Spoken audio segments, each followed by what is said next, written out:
a pessoa que Deus enviou para minha vida. Glória É a Deus. o milagre da minha vida. E eu quero colocar isso diante de Deus, diante dos meus irmãos em Cristo, da igreja, para se concretizar o nosso relacionamento perante Deus e a igreja.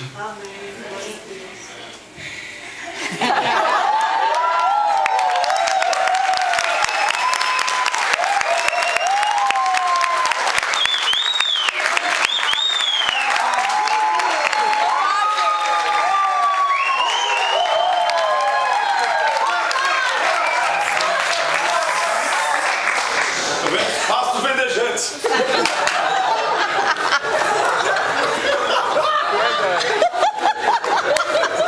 Deixa eu orar aqui. Eu quero uma oração, por favor, Amassa. Feche seus olhos, cobrem a fronte, por favor. Ó Deus, nessa noite, uma noite muito especial. A tua palavra tem nos ensinado que qualquer coisa que façamos, devemos fazer para a glória do teu nome. Pois para isso viemos ao mundo, para te glorificar. Deus, aqui nós temos esse jovem casal, Vando e Camila.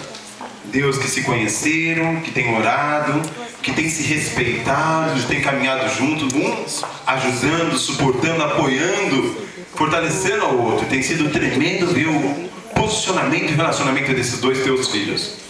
Agora, Deus, teu servo vem diante da igreja consagrar essas alianças e abençoá-las, ó Deus, diante da igreja, para que não nesse metal, um simples metal, mas a aliança desse relacionamento seja consagrada ao Senhor. Amém. E venha frutificar.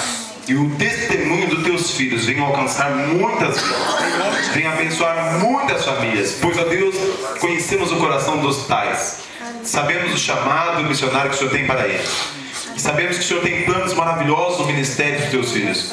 Pedimos a cobertura do teu sangue, Jesus. Abençoa-os agora e dá-lhes a vitória.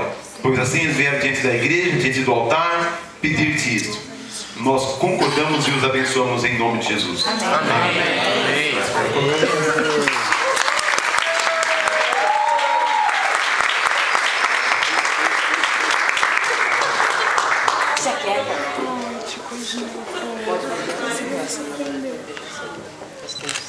Beijão!